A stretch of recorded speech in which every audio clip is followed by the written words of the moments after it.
Kemenak gelar BIMTEK Fasilitator Membangun Relasi Harmonis. Direktorat Bina KUA dan Keluarga Sakinah Kementerian Agama menggelar bimbingan teknis atau BIMTEK Fasilitator Membangun Relasi Harmonis di Jakarta selama 4 hari sejak Selasa hingga Jumat 8-11 Juni 2021. Kegiatan yang dihadiri oleh 110 peserta terdiri atas penghulu dan penyuluh dari 100 KUA yang masuk pada program revitalisasi layanan KUA tahun 2021 tersebut digelar dengan menerapkan protokol kesehatan yang sangat ketat. PLT Direktur Bina KUA dan Keluarga Sakinah Kemenak Muhammad Adib Makhrus menjelaskan, BIMTEK digelar dalam rangka meningkatkan kualitas para petugas di KUA. Menurutnya, hal tersebut sebagai tindak lanjut dari program revitalisasi layanan KUA yang baru saja di-launching Menteri Agama Yakut Khalil Qaumas akhir Mei kemarin. Bimbingan membangun relasi harmonis akan menjadi layanan baru di KUA. Jadi, KUA yang direvitalisasi juga sudah memiliki 3 ruang, yaitu front office, balai nikah, dan ruang konsultasi. BIMTEK Fasilitator Membangun Relasi Harmonis diharapkan bisa membekali penghulu maupun penyuluh di daerah dalam mengatasi persoalan yang terjadi. Dengan adanya BIMTEK tersebut, persoalan yang sedang dialami oleh salah satu anggota masyarakat bisa diselesaikan dengan baik. Seusai arahan Menteri Agama, KUA harus bisa menjadi tulang punggung dalam melayani dan menyelesaikan persoalan di masyarakat.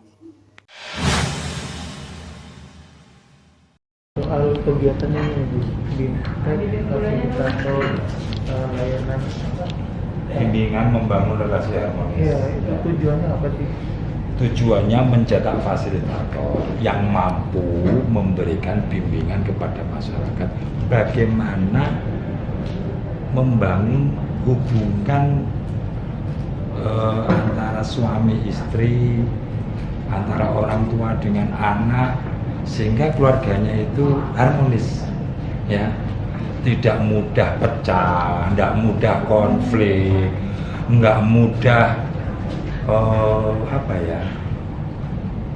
nggak mudah bubar lah. Jadi karena ini kan kaitannya dengan ini, Ren, hasil dari penelitian juga angka perceraian di Mahkamah Agung. Faktor penyebab perceraian itu 50% karena percekcokan. Itu karena percekcokan. Nah, ini kan salah satu sebenarnya bukti, ya, salah satu bukti kuat bahwa suami itu gagal membangun relasi. Kenapa sih persoalan harus diselesaikan dengan marah-marah dan saling mengungkapkan rasa kesal yang tidak berujung damai, akhirnya malah memperbesar permusuhan yang ada. Percekcokan terus menerus, itu yang membuat suami istri itu akhirnya bercerai. Itu 50% belakangnya penyebab.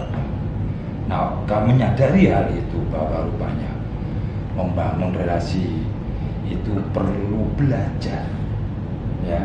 Dia nggak datang tiba-tiba. Membangun relasi itu perlu kesadaran bersama, perlu iktikat bersama, ya kan? Dan perlu keterampilan. Nggak cuma iktikat, nggak cuma kesadaran, tidak cukup banyak pengetahuan, tapi perlu keterampilan. Gimana sih caranya, ya, mempertahankan hubungan, membangun cinta, kasih sayang? Karena kan bahasa perasaan ini bisa berkurang dan bertambah, ya kan? Pagi nangis, sore ketawa itu orang biasa. Jadi sesuatu yang memang bisa berubah dengan cepat, atau ya bisa berubah, itu intinya. Makanya harus suami istri itu harus dibekali dengan pengetahuan dan keterampilan untuk membangun relasi harmonis agar dia bisa menyelesaikan persoalan-persoalan dengan cara yang memperkuat satu sama lain, tidak merusak hubungannya. Konflik pasti terjadi, tidak setuju ya pastilah, manusia pikirannya nenek, pengalamannya beda-beda. pasti nggak setuju putusan A tersebut. Tapi bagaimana dia mau mencapai persetujuan, kesepakatan bersama, bagaimana musyawarah yang baik itu ya, bagaimana pergaulan yang baik itu kayak apa, ucapan yang nggak menyakitkan, menyampaikan kekesalan dengan cara yang nggak menyakitkan, bagaimana caranya, hal-hal seperti itu, dan banyak lagi nanti variasinya itu ya. Kalau di sini kan menghadirkan 120 peserta itu. Itu Dari 34 provinsi. Dari 34 Ya. provinsi. Nah itu sebenarnya dengan menghadirkan 120 peserta ini apa sih targetnya, Gus? 120 peserta itu kan mencerminkan target KUA yang direvitalisasi tahun ini 100 ditambah dengan dari stakeholder. 100 dari KUA yang kita targetkan untuk melaksanakan program revitalisasi. Nah yang 20 itu tambahan dari stakeholder yang lain. Jadi targetnya adalah melakukan capacity building terhadap SDM KUA yang direvitalisasi agar mampu memberikan layanan dengan baik, agar ada layanannya di KUA itu. Selama ini kan KUA itu lebih dominan nikah rujuk ya. Iya. Nah, untuk membangun ketahanan bangsa, ketahanan keluarga, untuk menjadi ketahanan bangsa, apalagi tadi disampaikan itu sudah masuk di dalam slotnya RPJMN, revolusi mental, pembangunan manusia, itu kan masuk di situ. Nah sekarang KUA harus punya kontribusi sebagai kantor layanan publik. Dia harus punya kontribusi dalam memberikan layanan yang itu, yang akan membangun ketahanan bangsa itu. Apa? Salah satunya ini. Ya, nah untuk punya layanan itu, maka harus ada SDM yang memberikan layanan itu. Ya percuma dibuka layanan tapi nggak ada petugas yang mampu memberikan. Ya. Nah itulah kenapa akhirnya kita lakukan pelatihan, bimbingan teknis bagaimana memberikan layanan, membangun relasi harmonis kepada masyarakat. Berarti ini ke depan layanan ini bakal disediakan di KUA ya? Iya pasti sudah dilatih, sudah diberi kemampuan, keterampilan, ya harus diimplementasikan.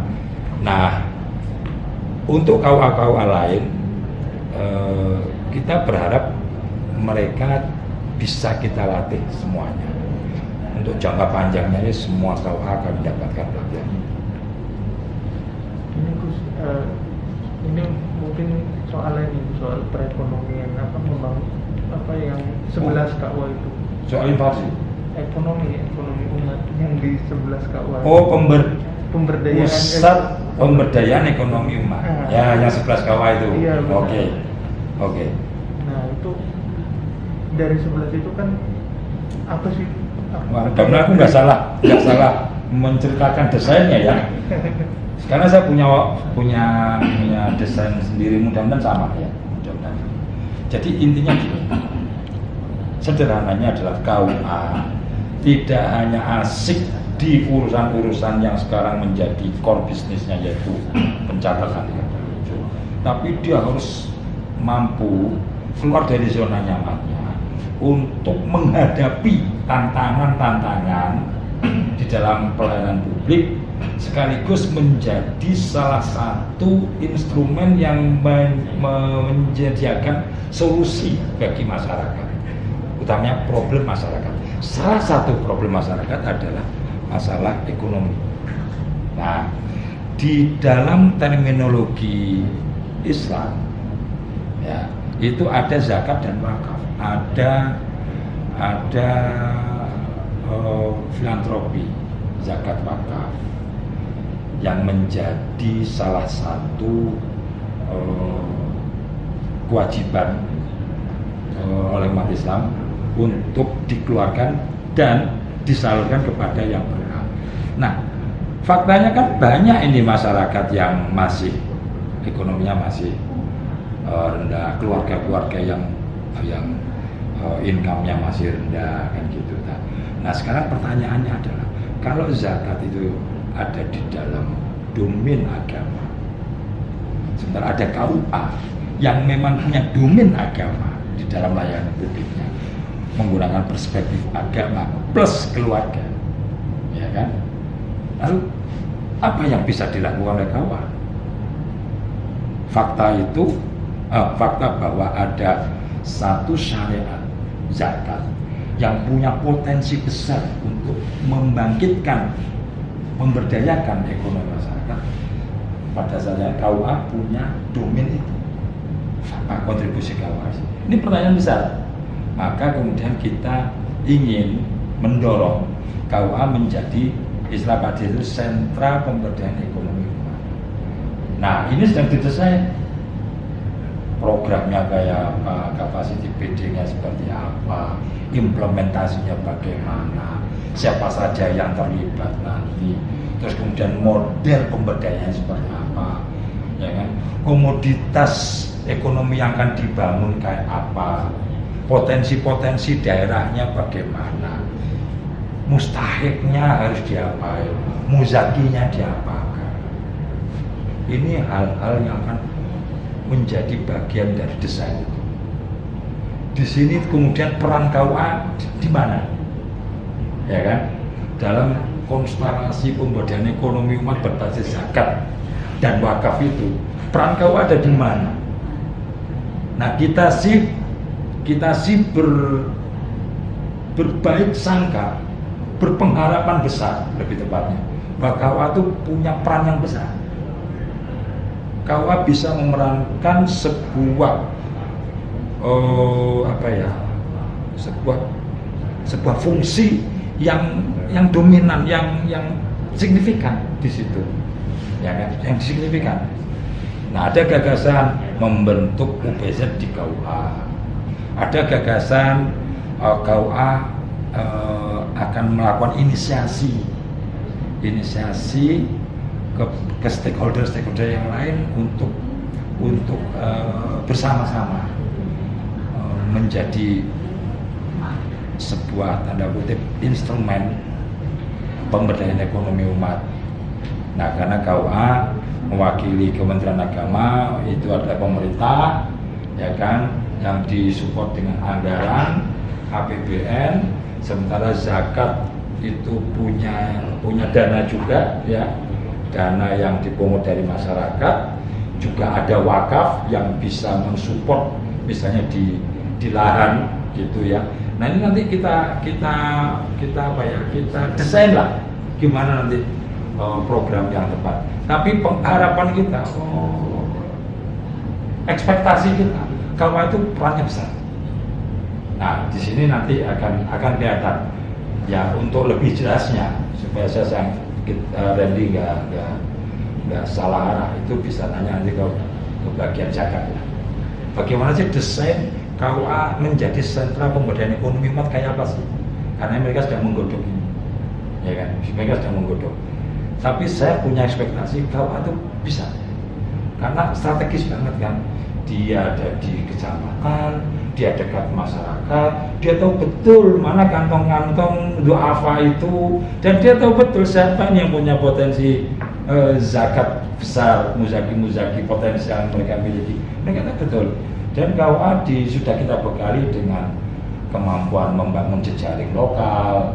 Nah, itu nanti akan kerja nanti ya.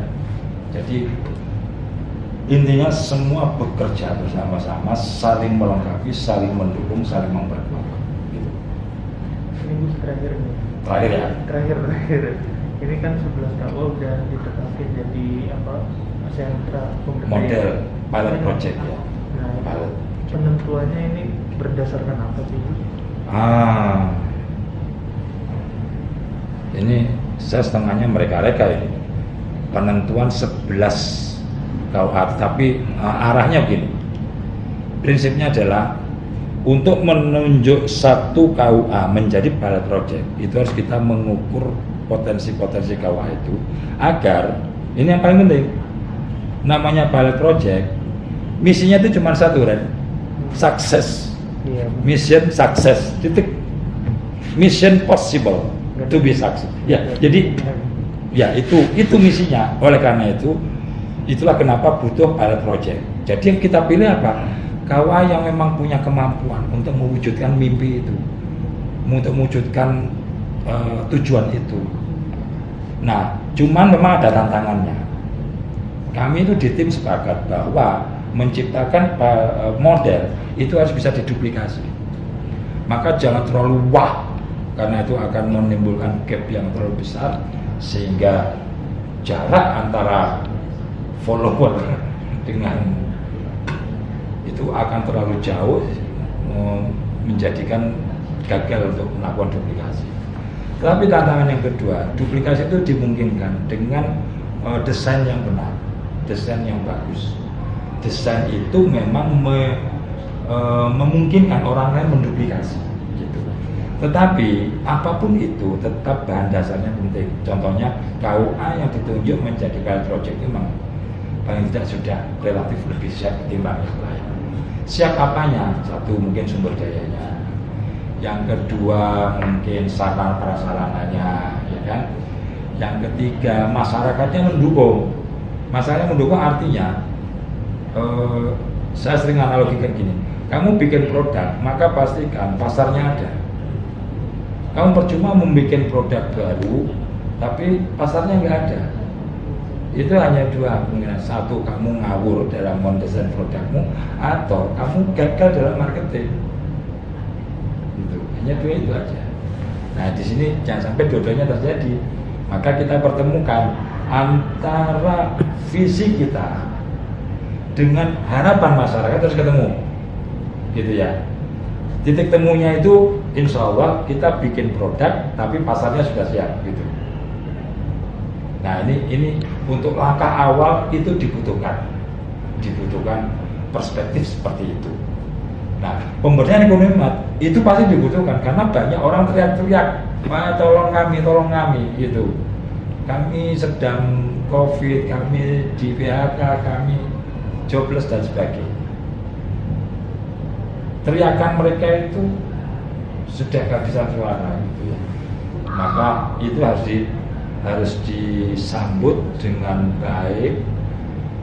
Kita harus mendesain program dengan benar, dan kita harus menunjuk KUA-KUA yang akan mengawali program ini dengan benar pula. Kriterianya harus ditentukan dengan benar, dan KUA-KUA itu harus dipersiapkan dengan baik.